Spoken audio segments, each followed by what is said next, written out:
자, 2학년 동아시아사를 선택한 친구들 안녕하십니까?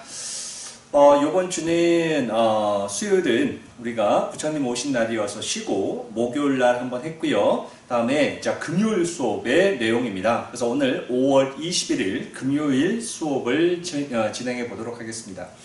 저번 시간에는요, 선생님이 우리나라에서 일어났던 임진왜란 또 병자호란 이런 내용들에 대해서 두루두루 살펴보았는데요. 오늘은요, 그 부분을 이어서 동아시아 정세의 변화라는 그러한 타이틀을 가지고 내용을 좀 살펴볼 건데요. 자, 중국, 조선, 일본 이러한 내용들을 이제 쭉 한번 살펴보도록 하겠습니다. 자, 선생님이 뭘 얘기했습니까? 임진왜란을 얘기할 때 임진왜란을 우리가 굉장히 궁지에 몰려 있을 때 명나라가 조선을 도와줬잖아요. 그래서 명나라에 대한 숭상하는 제조지은이라는 한자를 얘기했었는데요. 제조지은에 대한 의식은 더욱더 강화되어지고 그렇게 되면서 명나라를 숭상하는 그러한 의식이 더욱더 강화됐다라는 얘기 했었잖아요. 자, 그런데 명나라도 이때 당시에 국력이 이 임진왜란을 너무 무리하게 지원을 했기 때문에 이 임진전쟁의 참여로 국가 재정이 굉장히 많이 소모되었다. 그래서 백성들에 대한 세금 수탈은 굉장히 심했다라는 얘기 저번 시간에 선생님이 설명을 했었습니다. 또 여기에 엎친 데 덮친 격으로 이때 환관들, 우리나라 버전으로 얘기하자면 내시, 이조, 그쵸? 선생님이 저번에 정화의 해원정이라는 얘기를 하면서 정화가 환관이었잖아요. 자, 중국의 역사에서 환관들은 굉장히 큰 역할을 한다라는 얘기 했었습니다. 그래서 환관들이 백성들에 대한 세금 수탈로 인해서 농민들의 민심이 굉장히 악화되고 있는 이런 상황이었습니다. 그러면서 명나라 말기가 되면요, 각 지방에 있는 농민들이 또 다시 들고 일어나는 농민 반란이 일어나게 되어졌고요. 여기에 대표적인 농민 봉기가 바로 이자성이라는 인물이 이끄는 이자성의 농민 반란이 일어나게 됩니다.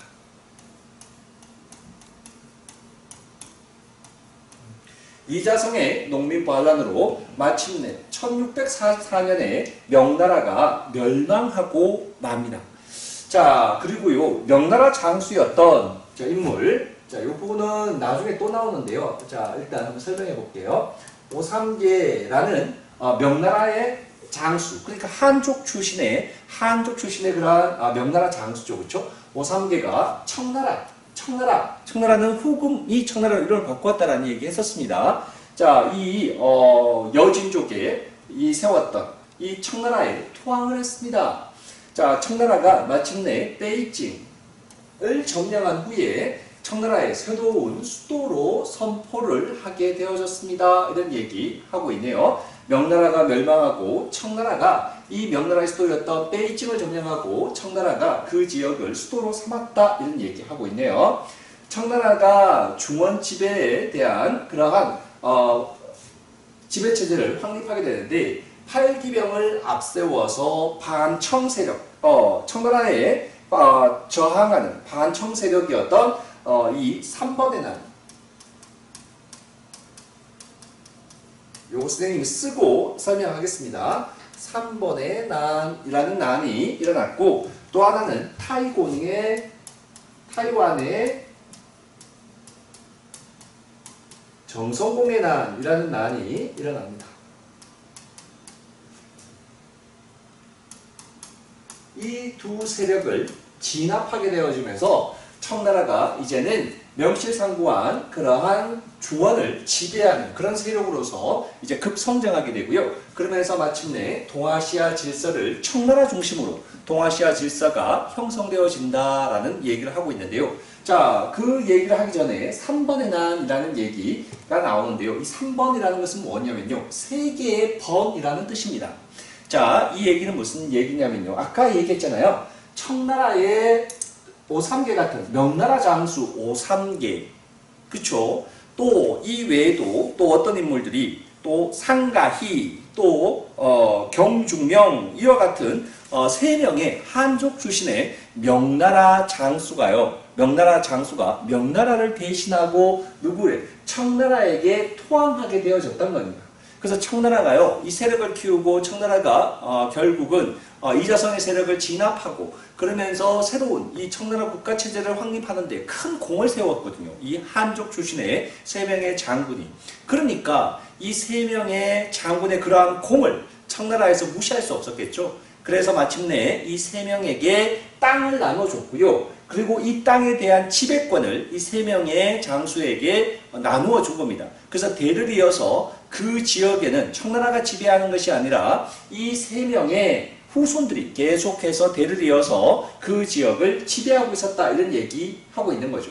그런데 이제 청나라가 어느 정도 세력이 커지면서 이러한 3번 지역을 청나라가 직접 어떻게 하고요? 통치하려고 하는 시도를 하게 되어지겠죠. 그러니까 빼앗으려고 하는 거죠. 그렇죠? 통치권을. 그러니까 여기에 살고 있었던 이 오삼계를 비롯한 이러한 한족 출신의 장수의 후손들은 당연히 그 지배권을 뺏기지 않기 위해서 난을 일으켰고 그 난을 마침내 청나라가 진압하게 되었다, 이런 얘기하고 있는 겁니다. 반면에 지금의 우리가 대만, 타이완 지역에는요, 이 당시에 청나라가 지배하고 있었던 게 아니라 정성공이라는 세력이, 정성공이라는 사람이 이 타이완을 지배하고 있었다, 이런 얘기하고 있는 거거든요. 그랬는데 이 정성공이 지배하고 있던 타이완 세력까지 진압하게 되면서 타이완에 대한 지배권까지 빼앗게 되어진다, 이런 얘기입니다.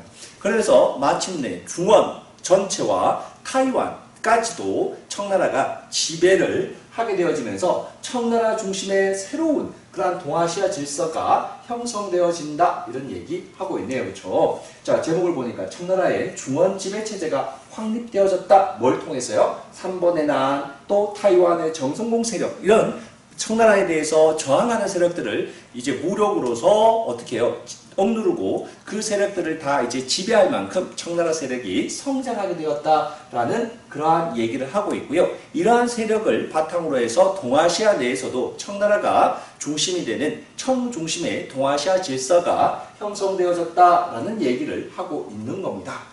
반면에 조선은 한번 볼게요. 자, 조선은 보니까 청과의 관계, 조선과 청과의 관계는 보니까 자, 청의 명정벌을 지원해 줄 것을 요구했었습니다. 명나라 병선, 또 군대 제공, 이런 것들을 요구했고요. 다음에 또 이때 청나라에게 사절단 파견했죠. 이때 파견했던 사절단을 우리가 연행사라고 이야기하는데요.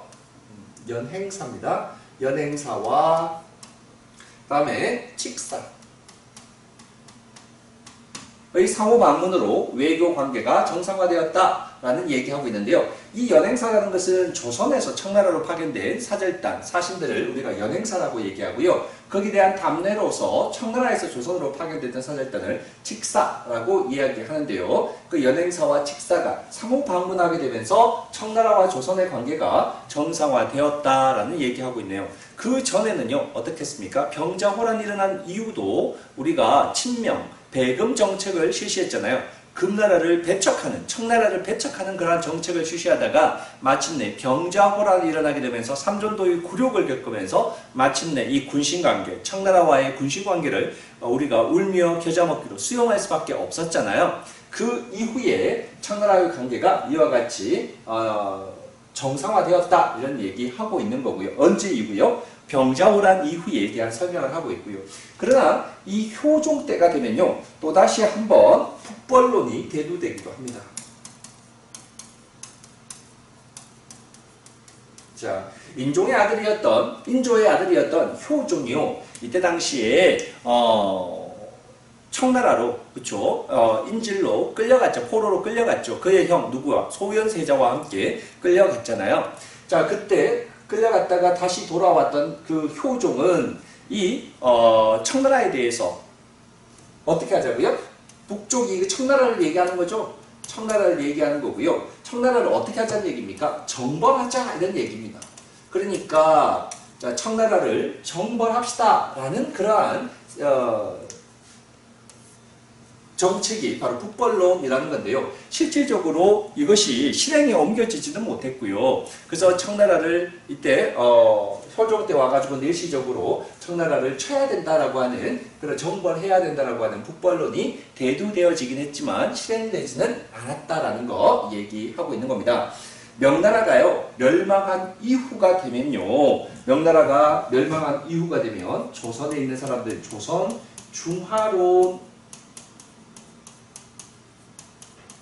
등장하기도 했었습니다. 이 얘기는 무슨 말이냐면요, 청나라가 병자호란 때에 무력으로서 우리를 억눌러서 군신관계를 체결했잖아요. 그러면서 두 나라 간의 어떤 그런 외교관계도 어느 정도 정상화되어진 듯하게 보였으나 조선에서는요, 그러한 청나라가 군사력이 너무나 막강했기 때문에 그에게 대들지는 못했지만, 겉으로 표현하지는 못했지만, 이와 같이 효종 때 북벌론 같은, 또 이 명나라가 멸망한 이후에는 야, 청나라는 아직까지 오랑캐 국가고 야만의 국가야. 그러니까 이 한쪽의 나라인 명나라가 멸망했으니까 이제 중화는 청나라가 아니라, 오랑캐인 청나라가 아니라 중화는 어디라는 겁니까?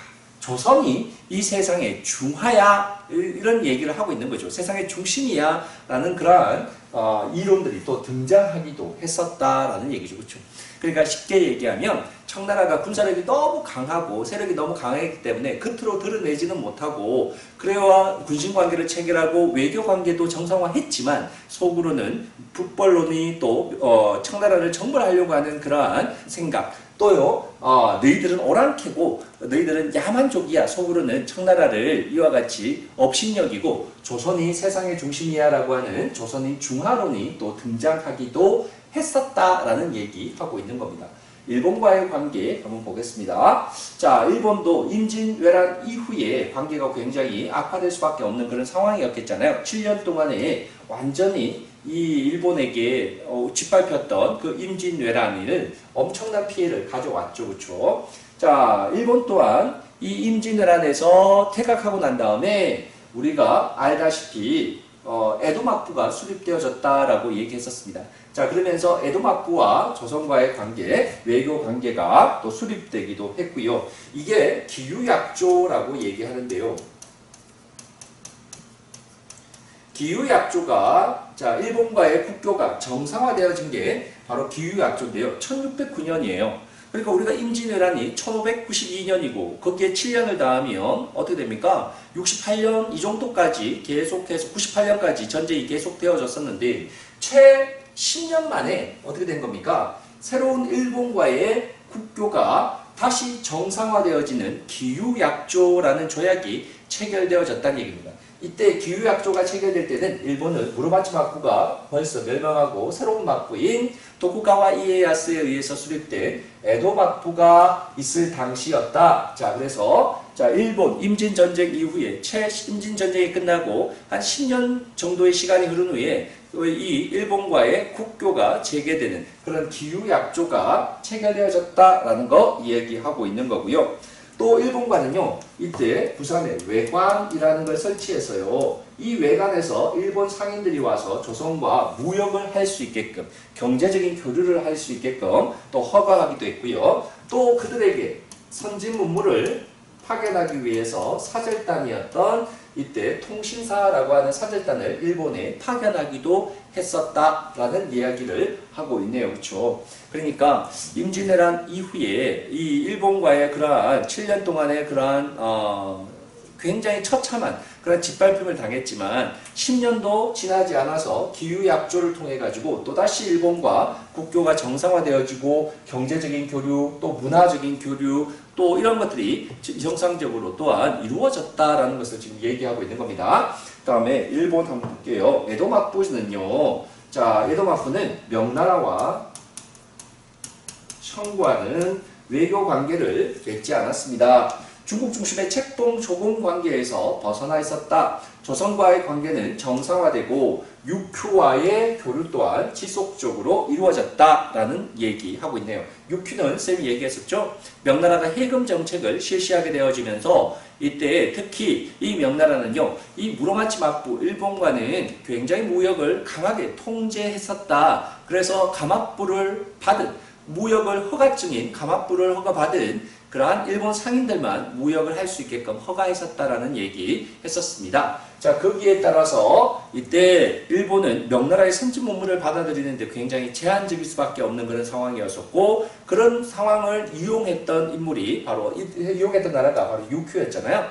이 명나라와 일본 사이에서 중개 무역을 통해서 막대한 부를 축적했던 나라 유큐 설명했었죠. 이 유큐는 시험 문제도 자주 나오는 그러한 나라입니다. 나중에 어떻게 된다 그랬습니까, 선생님이? 해금 정책이 동요되어지면서 중개 무역 또한 쇠퇴하게 되고 마침내 세력이 점차적으로 약화되어지면서 어떻게 된다고요? 오키나와 현으로 일본에 흡수되어진다라는 그런 설명했습니다. 자, 다음 한번 보겠습니다. 전쟁을 통한 교류라는 부분인데요. 자, 전쟁은요, 굉장히 끔찍한 일이기도 하지만 또 한편으로 봤을 때 전쟁은 또한 문화의 교류를 굉장히 촉진시키는 하나의 장이 되기도 합니다. 한번 볼게요. 전쟁을 통해서 어떤 문화적 교류가 이루어졌는지 한번 보도록 하겠습니다. 자, 군인이나 유민 이런 사람들이 이동하게 되고 포로들이 또 강제로 이주하게 되면서 이때 새로운 문물의 교류가 활발하게 전개되어졌던 것이 바로 임진왜란, 병자호란 이런 걸 거치면서 많은 문물 교류가 이루어졌다라는 이야기 하고 있는 거네요. 자, 한번 보겠습니다. 제일 먼저 자, 새로운 무기와 기술이 전래되어졌는데 자, 임진왜란을 거치면서 일토항한 일본 병사에 의해서 조선에 무슨 기술이요? 이 기술이 이제 들어왔네요. 이제 더 이상 칼이 아닌 조총이 이제 들어오게 되어지네요. 그렇죠? 그러니까 우리나라에 조총이 들어온 것은 언제요? 임진왜란 이후다. 임진왜란 그 중에 일본 병사에 의해서 이 조총 제조 기술이 들어오게 되어졌다라는 얘기하고 있는 겁니다. 자, 선생님이 조총이라는 것은 어느 나라로부터 일본에 전래됐다 그랬습니까? 포르투갈이라는 나라에서부터 일본으로 전래되게 됐고요. 이때 당시에 조총 기술을 제일 먼저 받아들인 다이묘가 바로 누구라 그랬습니까? 센코쿠 시대 때의 오다 노부나가라는 그러한 인물이었고 오다 노부나가가 이 조총 기술을 이용해서 센코쿠 시대를 거의 어떻게 했다고요? 한 90% 이상 통일을 완성시켰다. 그러나 죽어버리는 바람에 이 완전한 통일은 누가? 토요토미 히데요시 때 넘버 2였던 토요토미 히데요시 때에 와서야 이 센코쿠 시대가 마침내 통일되게 되었다라는 설명했었잖아요.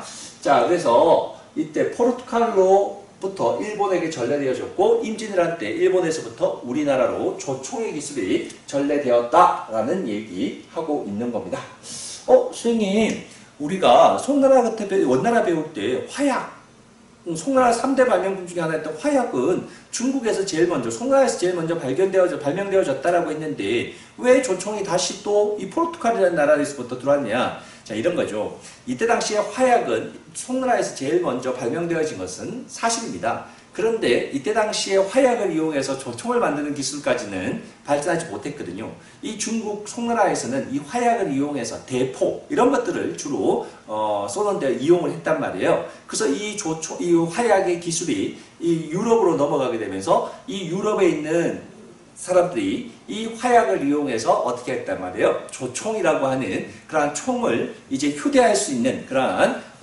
총을 만들게 되어지고 그 유럽에서 만들어졌던 조총이 다시 아시아로 전래되게 되어졌던 겁니다. 그렇죠? 자, 그렇고요. 어쨌든 자, 일본의 조선 문물의 전래입니다. 일본의 임진왜란을 겪으면서 조선의 많은 문물들이 일본에 전래되어지게 됐는데요. 그 중에서 어떤 것들이 대표적인 게 있는가 하나는 살펴보도록 하겠습니다. 일본 전쟁 중에 일본군이 조선에서의 문화재를 많이 약탈해 갔고요. 또 그러한 기술, 또 기술자와 학자 이런 사람들을 많이 포로로 잡아갔는데 그 중에서 많은 기술자와 학자 중에서 대표적인 인물들이 어떤 게 있냐면요. 도공입니다. 도공이었던 자 누구요? 이삼평이라는 인물이었습니다. 자, 이삼평이라는 인물은요, 도공인데요. 도공이라는 것은 무슨 얘기냐면요. 도자기 만드는 기술자를 도공이라고 얘기합니다. 이 조선에는 또 도자기 만드는 기술이 굉장히 발달되어 있었기 때문에 이 도자기 만드는 기술자였던 이삼평을 포로로 이때 끌고 간 거죠, 일본에. 그래서 그가 가진 기술을 이용해서 이 이삼평이요, 일본의 아리타 지역에 정착하게 되고요. 이산평이 가지고 있던 이 기술을 이용해서 이 아리타 지역에서 이산평의 기술을 바탕으로 해서 만들어진 그러한 도자기들을 아리타 도자기라고 이야기합니다. 그래서 일본에서 이 끌려갔던 이산평의 도자기 기술이 일본의 도자기 기술 발전에 엄청난 그러한 또 발전의 계기가 되어지는 것입니다. 자, 선생님이 촬영하는 중간에 지금 캡코드가 용량이 다 차가지고 중간에 끊겨져 버렸습니다. 그래서 잠깐 그 뒤를 이어서 계속해서 설명을 해보도록 하겠습니다. 자, 임진전쟁을 통해서, 임진왜란을 통해서 자, 일본에서부터 조총이 전래되었다는 얘기 했고요. 또 일본에서 조선의 문물이 또 반대로, 그렇죠? 일본의 조선 문물이 전래되어지는 그러한 내용들을 좀 살펴볼 건데요. 중요한 건 요게 중요한 겁니다. 한번 볼게요. 임진전쟁 중에, 임진왜란 중에 일본군이 조선에서 문화재를 많이 약탈해갔고, 특히 기술자, 또 학자, 이런 많은 사람들을 포로로 일본으로 끌고 갔거든요. 그 중에서 가장 대표적인 기술자가 바로 도자기 만드는 기술자였거든요. 그래서 이 도자기 만드는 기술자를 우리가 도공이라고 얘기해요. 이때 일본에 끌려갔던 가장 대표적인 도공이 누구였냐면요. 2, 3, 평이라고 하는 인물이었는데요. 이 3평이 일본에 끌려가서 정착한 곳이 어디였냐면요. 바로 아리타 지역이었거든요. 아리타. 그래서 이때 이 3평의 도자기 기술이 이 아리타 지역에 퍼지게 되면서 이 2,3평의 기술을 바탕으로, 도자기 만드는 기술을 바탕으로 해서 아리타 지역에서 만들어진 그러한 도자기를 아리타 도자기라고 이야기해요.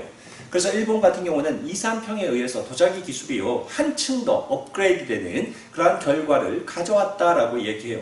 그래서 일본에서는 심지어요, 이 임진왜란을요, 일본에서는 도자기 전쟁이라고 부를 만큼 일본의 도자기 기술 발전에 혁혁한 그러한 큰 전기가 마련되었던 것이 바로 이 임진왜란 때 끌려갔던 이러한 도공들에 의해서다. 조선의 도공들에 의해서였고요. 다음에 이때 또한 끌려갔던 대표적인 학자, 성리학자죠. 성리학자 대표적인 인물이 누구였습니까? 우리 앞에 살펴봤던 인물이죠. 강항이라는 인물인데요. 이 강항이라는 조선의 성리학자는 일본에 끌려가서 일본의 성리학자였던 후지와라 세이카, 기억나죠? 그쵸? 쌤이 중요하다고 얘기했었습니다. 후지와라 세이카라고 하는 일본 성리학자와 교류를 하게 되면서 일본 성리학 발전에 엄청난 또 그러한 큰 공헌을 했던 성리학 발전에 큰 공헌을 했던 대표적인 인물이 바로 조선의 성리학자 강항이다, 이렇게 얘기했었습니다. 우리 공부했죠. 강항과 후지와라 세이카가 이 성리학에 대한 교류가 이루어지면서 후지와라 세이카가 마침내 사서오경 외훈이라고 하는 그러한 또 저서를 남길 수 있게끔 도와준 인물이 또 강항이다라는 얘기 했었습니다.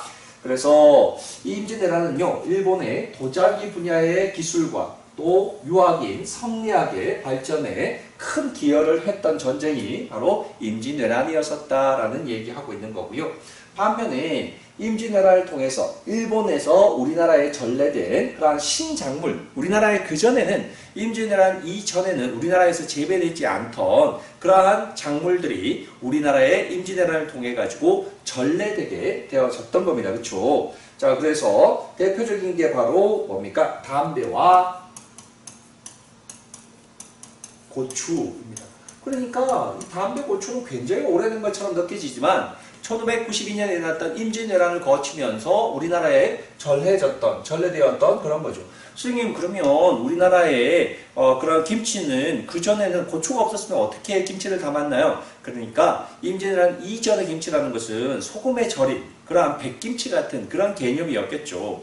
그러다가 임진왜란 때 임진왜란에 일본 애들이 우리나라의 사람들을 너무 굉장히 맵잖아요, 고추가. 그러니까 우리나라 사람들을 이 고통에 빠뜨리게 하기 위해서 고추를 가져왔는데 이 고추가 오히려 조선 사람들이 우리나라 사람들이 너무나 맛있게 지금 잘 먹고 있는 거죠. 그렇죠? 우리 음식에 고추가 없다면 상상도 지금 할 수가 없는 거잖아요. 요즘에 모든 음식이 다 뭐 엽기 떡볶이 뭐 그런 거죠. 불닭 뭐 이런 것처럼 엄청나게 매운맛을 우리 한국 사람들은 굉장히 즐겨하는 것 같아요. 그렇죠? 이러한 매운맛, 고추나 또 담배나 이런 것들이 임진왜란 때에 일본에서 우리나라에 전래된 대표적인 신작물들이다라는 얘기 하고 있는 거네요. 자, 좀 보시고요. 다음에요. 청나라의 사회인데요. 자, 드디어 청나라 때 이제 명나라가 멸망하고 청나라가 이제 들어서게 되어졌네요. 그렇죠? 자, 다민족 제국이 건설되었습니다. 17, 18세기에 강희제, 옹정제, 걸륭제 때 전성기를 구가했습니다. 자, 요기 때죠? 자, 강희제, 옹정제, 걸륭제 요때 전성기를 청나라 때 최전성기를 구가하게 되어진다. 이런 얘기 하고 있는 거네요. 후금부터 먼저 보죠. 후금이 나라 이름을 뭐로 바꾼 겁니까? 청이라는 나라 이름으로 바꿨잖아요. 자, 여진족이, 자, 이때 여진족이 건국했습니다. 새로운 나라. 자, 이때 저 후금이라는 나라를 여진족의 이 후금이라는 나라를 건국했다. 이런 얘기죠. 그렇죠? 그 전에 우리가 있었던, 송나라 때 있었던 그 금나라 있었잖아요. 몽골에게 멸망했던 그 금나라. 근데 그 몽골에게 멸망하고 난 다음에 이 여진족이 부족 단위로 각 지역에 흩어져 있다가 마침내 1616년에 여진족이 후금이라는 나라를 건국했다 이런 얘기죠. 그렇죠? 그들 고유의 군사 조직 팔기제라고 얘기하는데요. 자, 부족제와 군사제가 융합된 그러한 팔기제가 있는데 팔기제라는 것은 팔이라는 것은 8팔이잖아요. 여기서 기라는 것은 깃발을 얘기하는 겁니다. 그래서 8개의 깃발을 앞세워 가지고 이 8개 부대로 이루어진 그러한 팔기제가 조직되어졌고 이 팔기제가 이 여진족의 군사 조직에 또 더 나아가서 행정 조직에 그러한 기초가 되어진다 이렇게 얘기하고 있는 겁니다. 더 나아가서 여기에 만주족의 여진족의 팔기뿐만 아니라 한인 팔기, 몽고 팔기까지도 이때 또 청나라 때 만들어지기도 했다 뭐 이런 얘기인데 여기까지는 모르시더라도 이 여진족의 군사 조직이 팔기제다 정도 좀 기억하시면 되겠네요. 자, 다음에요. 자, 내몽고를 정복하고 국호를 이제 드디어 후금에서 뭐로 바꿨습니까? 청으로 나라 이름을 바꾸었던 그 황제가 바로 홍타이지라는 그런 인물이죠. 그렇죠? 그러고 난 다음에 청나라로 또 왔고 이때 당시에 청나라로 이름을 고치고 난 다음에 이 홍타이지가 조선에게 뭘 요구했습니까? 군신관계를 요구했죠. 근데 이 조선이 이를 수락하지 않자 마침내 쳐들어오게 되어졌잖아요. 홍타이지 때. 그게 바로 뭡니까? 정묘호란, 또 병자호란 같은 그러한 전쟁이 일어났던 때가, 일으켰던 때가 바로 이 홍타이지 때입니다. 다음에 순치제 때 보니까요. 자, 명나라가 멸망하고 그 명나라를 멸망하고 난 다음에 이 멸망시키는 인물이 바로 이자성이었잖아요. 이자성이 이끄는 농민봉기였잖아요. 그래서 이자성이 한때 아주 잠깐이지만 이 명나라의 뒤를 이어서 명나라를 지배하고 있었던 겁니다. 그렇죠? 그래서 명나라 이 이자성을 마침내 청나라가 몰아냈다는 얘기입니다. 이자성을 몰아내고 이 이자성이 차지하고 있던 명나라를 멸망시키고 차지하고 있던 이 베이징을 마침내 순치제 때 빼앗은 거죠. 1644년에 빼앗으면서 이때 자 이자성을 몰아내는데 오삼계가 큰 어떻게 했다고요? 협조했다. 그래서 청나라로부터 선생님이 아까 뭐 받았다 그랬습니까? 땅, 번 받았잖아요. 그렇죠? 이 오삼계뿐만 아니라 한족 출신의 장수 2명이 더 있었죠? 그래서 이 3명의 명나라 한족 출신의 장수, 명나라 장수에게 청나라에서는 그에 대한 답례로서 땅을 줬고 그 땅은 자치가 허용되어지는 땅이었다라고 얘기했잖아요. 그 땅을 우리가 3번이라고 얘기했고, 근데 처음에는 땅을 나눠줬지만 청나라 세력이 어느 정도 이제 굉장히 커지면서 이때 3번 지역을 자치를 허가해줬던 이 3번 지역을 청나라가 직접 지배하기 위해서 마침내 3번을 진압하게 되어지는 거죠. 그렇죠? 그러면서 그들의 같이 가지고 있던 자치권과 땅을 청나라가 직접 통치하는 그런 일이 벌어졌었다. 이런 얘기 하고 있는 겁니다. 3번의 난과 관련되는 인물, 오삼계 대표적인 인물이죠. 다음에 자, 이 청나라 때 가장 최전성기 때 황제 3명이 나오네요. 강희제입니다. 자, 중국 역사상 가장 긴 재위 기간을 가졌던 인물이 바로 강희제인데요. 황제로서 61년 동안 황제로 재위 기간이 중국 역사에서 가장 길었던 황제가 바로 이 강희제인데요. 이때 강희제 때 우리가 아까 얘기했던 오삼계화를 비롯했던 그러한 인물들이 지배하고 있던 3번 이 지역에 난을 진압하게 되면서 3번을 이제 직접 통치하게 되어졌다 이런 얘기 했었고요. 또 타이완 지역에 누구요? 정성공의 난도 이때 진압하게 되면서 마침내 타이완까지 복속하게 되어졌다. 그러면서 중국 전역을 이제 중원 전역을 지배하게 되어졌다. 그게 더 나아가서 타이완까지 지배했죠. 또 러시아와도 네르친스크 조약을 통해서 시베리아 방면에 국경도 이때 확정했다라고 하는데요. 뭐 그냥 참고로 봐두시고요. 다음 옹정제 때가 좀 중요한데요. 요 두 정책은 굉장히 중요합니다. 자, 지정언제입니다. 지정언제라는 제도는요, 세금 제도입니다. 세금을 걷는 제도. 우리 배웠잖아요. 명나라 때 일조편법 기억납니까? 세금 제도 일조편법 기억납니까? 지세와 정세 두 가지 세금을 뭐로 걷었던? 은으로 걷었던 세금 제도. 명나라 때 일조편법이었는데요. 청나라의 세금 제도는요, 지정은제입니다. 공통점은 뭡니까? 은으로 세금을 걷었다 이런 얘기입니다. 그럼 다른 점이 뭐냐면요. 요거 좀 여러분 좀 유념해 들으셔야 될 것 같은데요. 아까 우리가 일조편법은 뭐와 뭘 기준으로 해서 지세와 뭘요? 정세 이 두 가지 여러 다양했던 세금의 항목을 다 없애고 두 가지 항목으로 세금을 걷었다라고 얘기했었습니다. 토지를 가지고 있는 사람들에게 걷는 지세, 그 다음에 성인 남자 1인당 걷는 정세 이 둘로 나누어서 세금을 걷었다라고 얘기했잖아요. 그런데요, 이 지정언제는요, 온리 이제는 뭐로? 뭐 없애고요? 다 지세만 걷었던 겁니다. 자, 뭐는 없애고요? 이 정세를 없애고 지세만 걷었다. 이 말은 무슨 말이냐면 이제 성인 남자 머리수당 걷는 세금은 없고요. 토지 면적 땅만 세금을 걷었다. 이 말은 어떻게 될까요? 토지를 가지고 있는 지주에게만 세금을 걷었다. 토지가 없는 가난한 백성들에게 세금을 걷지 않았다. 이런 얘기죠. 그렇죠? 그렇게 되면 가난한 백성들에게, 가난한 농민들에게는 유리하게 됐겠습니까? 불리하게 됐겠습니까? 더 유리하게 됐죠. 그렇죠? 그래서 지정언제가 실시되어지면서 가난한 농민들은 살기가 좀 더 나아졌다라는 이야기 하고 있는 겁니다. 지정언제요. 다음에 문자의 옥입니다.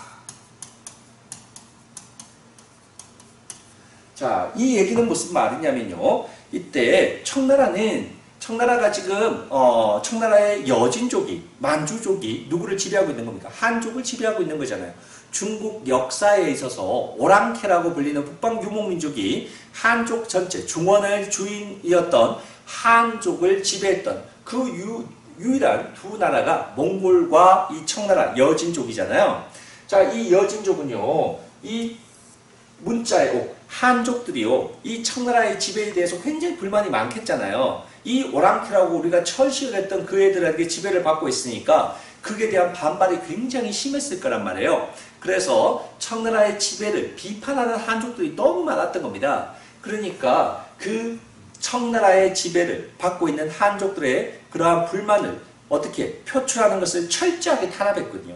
자, 그래서 이 문자의 옥이라는 것은요, 청조를 비방하는 그러한 글들, 문자라는 글을 쓰는 사람들에 대해서 철저하게 탄압하는 그러한 정책을 문자의 옥이라고 얘기해요. 그러니까 청조를 비판하는 글을 못 쓰게 하는 거죠. 그렇죠? 그래서 이제 이러한 청조 탄압을 하지 못, 청조의 지배를 비판했던 그것을 못하게 만들었던 것이 바로 문자의 옥이라고 이야기합니다. 자, 마지막에 걸륭제는 보면요, 베트남, 타이, 미얀마까지 정벌하면서 청나라 역대 사상 가장 넓은 최대 영토를 차지했을 때가 걸륭제였다라고 이야기하고 있네요. 자, 그래서 이 강희제와 옹정제와 걸륭제 이 세 명의 황제가 있을 때 중국은 청나라는 최대의 전성기였다라는 이야기하고 있고요. 다음에 한족에 대한 청나라는 북방 유목민족이 여진족이잖아요. 그래서 북방 유목민족인 이 여진족이 한족을 지배하고 있었는데 한족에 대해서 어떻게 지배했느냐 이런 얘기하고 있는 겁니다. 자, 몽골 같은 경우에, 우리가, 앞에서 몽골인 제일주의 이런 것들을 통해 가지고 이 몽골인들 우리하고 한족에 대해서 굉장히 차별을 했잖아요. 거기에 비해서, 자, 청나라는요, 몽골이 이와 같이 너무 한족에 대해서 차별 대우하고 탄압하고 그렇게 되면서 결국은, 몽골이 굉장히 큰 대제국을 건설하긴 했지만 그 유지하는 데는 굉장히 어려움을 겪고 굉장히 짧은 기간밖에 지배를 못하다 결국 멸망했잖아요. 그것을 거울 삼아서 이 청나라 같은 경우에는 몽골과는 좀 다른 그런 정책을 실시하는데요. 한족에 대해서 자 어떤 정책을 실시하나 볼게요. 강경책과 회유책을 함께 뭘 했다? 병용했다, 함께 겸했다 이런 얘기입니다. 몽골 애들이 한족에 대한 지배 정책이 너무 강경책 일변도였기 때문에 빨리 멸망했잖아요. 그러니까 그들에게 너무 강경하게 탄압하고 그렇게만 해서는 안 된다. 때로는 당근을 주고 때로는 채찍을 가하고 이와 같이 당근과 채찍의 정책을 함께 쓰는 그러한 정책을 추진했다 이런 얘기입니다. 강경책, 강하게 추진했던 정책은 어떤 게 있냐면요. 그들의 고유한 헤어스타일 뭡니까? 황비용 스타일이죠. 병반. 이것은 모든 한족들에게 강조했고요. 또 그들의 패션 스타일, 호복이죠. 그렇죠? 호복. 다음에 또 그들의 청나라를 비판하는, 청나라의 지배를 비판하는 글을 쓰는 사람들에 대해서 굉장히 강하게 탄압을 가했던 문자의 옥. 이런 것들이 바로 우리가 강경책이다라고 얘기하는 겁니다. 자, 반면에 그들을 회유하기 위해서 좀 부드러운 그런 정책은 어떤 거냐면요. 자, 과거제를 실시해서 관리를 그 8명이 뽑았습니다. 그래서 과거제를 시행했다는 얘기는 이 과거제를 통해서 여진족이 중앙정계에 관리로서 진출하는 것은 아닌 거죠. 그렇죠? 이 과거제 시험에 응시하는 애들은 다 한족 출신이겠잖아요. 그 얘기는 곧 이 한족 출신들의 인재들을 과거를 통해 가지고 선발해서 일부 관직에도 한족 출신들을 어떻게 하겠다? 안치겠다라는 얘기하고 있는 거잖아요. 다음에 여기에 바로 나오네요. 그래서 만한 병용책이라고 얘기하는데요. 만주족과 한족을 함께 어떻게 했다고요? 관리로서 등용시켰다라는 얘기입니다. 우리 몽골 같은 경우에는 모든 주요 관직에다가 몽골인들을 앉혔잖아요. 한족들을 철저하게 배제했는데 그러면서 한족들의 불만이 굉장히 컸죠. 그런데 이 청나라 같은 경우에는 회유책으로서 만주족뿐만이 아니라 한족들도 과거를 통해서 선발해서 관리로 앉히면서 그들을 회유하는 그러한 정책을 실시했다 이렇게 얘기하고 있네요. 자, 요 뒤에 거는요. 좀 참고로 보시고요. 다음에 쇠퇴입니다. 걸륭제가 최고의 전성기의 마지막 황제였잖아요. 걸륭제 말년 18세기 후반에 백성들에 대한 수탈이 심화되어져 갖고 이게 문제네요. 그렇죠? 백성들에 대한 세금 수탈은 곧 나라의 멸망을 가져오는 겁니다. 또 급격한 인구 증가로 인해서 백성들의 궁핍화가 더욱더 가중되어지는 그런 상황 속에서 농민 봉기가 백령 교도의 난 같은 농민 봉기들이 일어나기도 했었습니다. 자, 그러면서 결국은 아편 수입도 증가하게 되어지고 영국으로부터 그렇죠. 영국이 인도산 아편을 갖다게 팔게 되고 그러면서 은이 또 부족해지는 그러면서 은값이 폭등하면서 경제적인 대혼란을 겪게 되면서 이 걸륭제 이후부터는 이 청나라 또한 점차적으로 쇠락해가는 그러한 모습들을 보이고 있는 겁니다. 자, 오늘은요 여기까지 하고요. 뒷부분은요 학습지 39페이지부터는 우리가 여러분들이 등교 수업을 해서 선생님과 함께 좀 더 상세히 살펴보고 온라인 수업 시간에 우리가 좀 부족했던 부분들은 여러분들이 등교 수업을 통해서 좀 더 보충 설명을 할 수 있도록 준비하도록 하겠습니다. 자, 등교해서 교실에서 다시 만나 뵙겠습니다. 수고하셨습니다.